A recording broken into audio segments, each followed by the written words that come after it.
So last few days are left for BITSAT. अब वो final moment आने ही वाला है for which you have prepared for such a long time.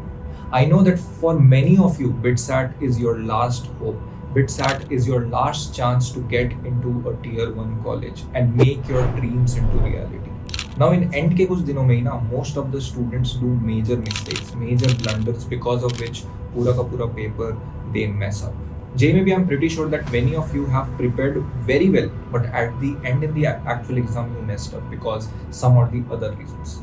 Now I don't want the same to happen with you in the actual BITSAT. Now जिनकी preparation अच्छी नहीं है, you guys panic that what will happen, whether or not I'll be able to do well or not in the actual BITSAT paper.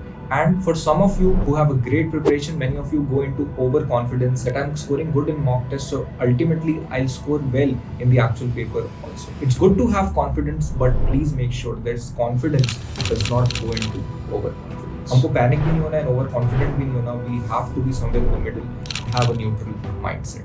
Now, first of all, if you are confident enough that yes, you will score great marks in BITSAT, then write in the comments, yes, I'll become a future BITSAT. Now, let's talk about what mistakes most of the people actually do in the end ka days, which turns out to be unproductive and ultimately hampering their final exam. The very first thing is studying for satisfaction and not actually executing things. So most of you will again go random here and there, solving random materials, random resources, and not just stick to something. You'll try to satisfy your ego, you'll try to satisfy yourself that doing more things is actually beneficial. Running after quantity is more beneficial. That's how a normal aspirant thinks. But a mature aspirant knows that doing less things properly gives more results. Doing what you have already done and revising what you have already done properly will ultimately give you results. The next point is at the end giving so many mocks and random mocks from here and there with no proper strategy, with no proper schedule, and having a messed up schedule. Many of the students don't even sit for 3 hours, they do the mock papers partially. That is not the purpose of giving a mock test. The purpose of giving a mock test is to simulate the actual exam environment.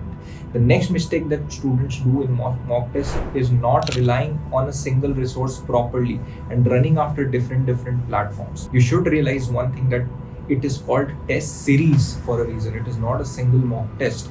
So you have to give at least 10 mock tests of that particular series, and then only you can conclude anything. So if I talk about phodu.club ke mock test, and we have tried to give you different kind of BITSAT papers that you might encounter in the final day. As we always say, the level of BITSAT is not this or this. It is a range. It is not a single level. So you have to experience all of those kind of paper, then only you'll be ready for BITSAT. Now, if you keep switching between different test series, you will never get results.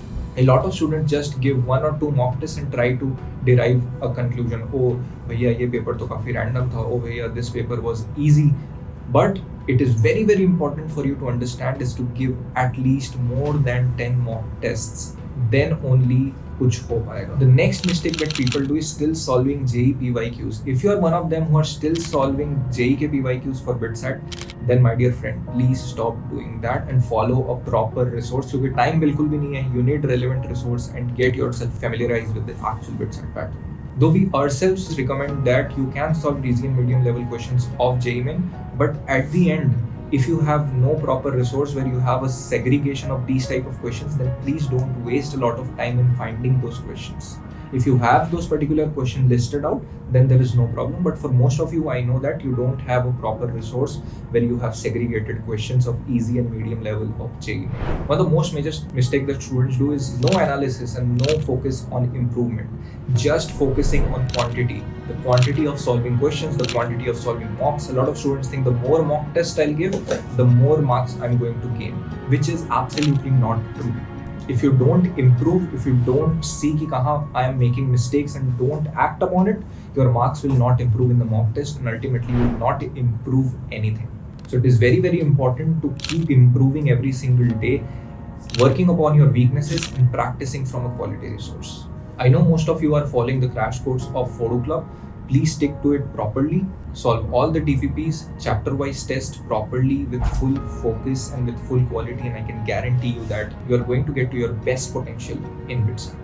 Now let's talk about how you should approach your next 2 to 3 weeks. Now the very first thing you can do still is to work on your weak areas, because after certain days you won't be getting that chance again. So if there's certain part that is important for BITSAT, there is a huge chunk of part that is important for BITSAT, and you know that suppose a chapter like current electricity, or suppose in chemistry like P block, metallurgy, these kind of chapters, if you have still not done these chapters, you can still do it in the remaining few days. And with these weak chapters, you club the strong chapters. Keep revising those strong chapters, especially by solving the chapter-wise tests in a timed manner. That will really help. For the chapters you have already done properly, focus on developing the speed, because speed is the most important thing in the actual BITSAT paper. No matter how well you know the concept, if you're not able to solve the question in a very speedy manner, you won't be able to score good marks in the final attempt. So focus on improving your speed by solving the chapter-wise test and whatever resource that you have. If your preparation is very good,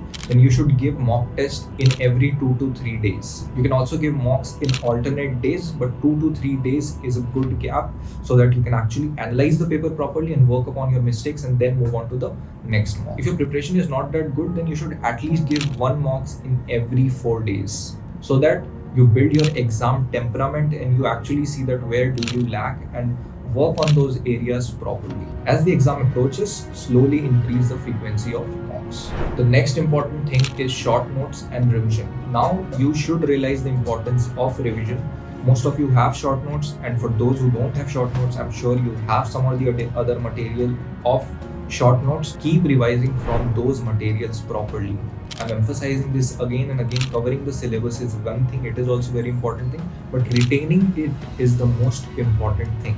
Now you will realize the importance of short notes, how important they are.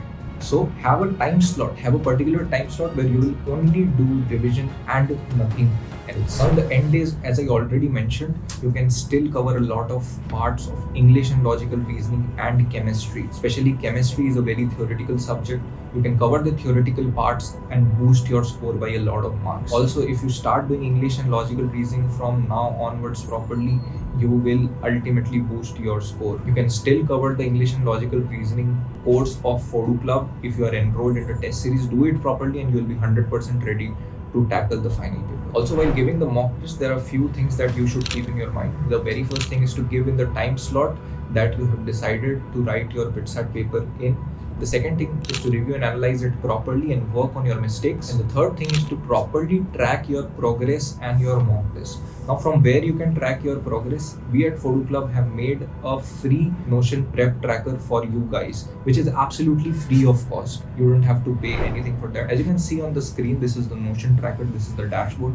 You can put your name over here. There are different subjects and इसमें chapters according to the crash course जो हम Phodu.club का crash course है उसके according लिखा हुआ है. But you can customize it according to yourself, according to your preparation, add different rows, add different columns, and track your progress properly, जहाँ तुम्हारे सामने structured way में everything will be given. To use this Notion tracker, what you have to do is to just download the Notion app first, open this tracker through the link given in the description, and click on the duplicate button and import into your dashboard. Once you import it, you can customize it and use it however you want. It is very important to track your progress properly, and this preparation tracker will help you immensely. Again, it is absolutely free of cost for all of you guys. The last mistake I'm going to talk about in this video is again solving excessive mocks, like giving 2 mocks per day. This will lead to burnout and you will not get any time to analyze properly and work on your mistakes. So don't overburden yourself with solving too many mocks. Until and unless you have your preparation level is very good, you can solve 1 mock per day. That should be your maximum. You should not go more than that. But realistically, if your preparation is good, if you're confident, giving mocks alternate days is fine. So if you are not very confident about your first attempt, if you think that you don't have much time left, if you still think you are at absolute zero and you don't know anything, then you can still target the second attempt from now onwards. There are still so many days left for the second attempt, and if you start focusing for second attempt from now onwards, you can do very well in the second attempt too. Again, I'm recommending this to the students who think they are at absolute zero and they don't know anything. They are not even scoring 100 marks in the BITSAT mock test. You should definitely score in the second attempt. And for that, you can consider the crash course by Phodu.club, which you can cover in 30 days and boost your score and get to your best potential. ठीक है, बाकी definitely there is very less time left. and you should use a proper resource, a proper test series. As I told you, if you have joined a particular test series, just follow it properly, diligently, and solve all the mock tests. If you're looking for a proper relevant resource, then you can definitely check out the test series by phodu.club. Usme you also get the English and LR course which you can cover in the remaining few days and score very very good marks in the final exam. बाकी इस video में मैंने एक चीज़ पे काफ़ी ज़्यादा emphasise किया, that is analysis and proper reviewing your mock test. If you want to know in detail that how you can analyze your mock test properly and improve your marks in every mock test, then you can click here and watch this video. Wish you all the very best. Saath.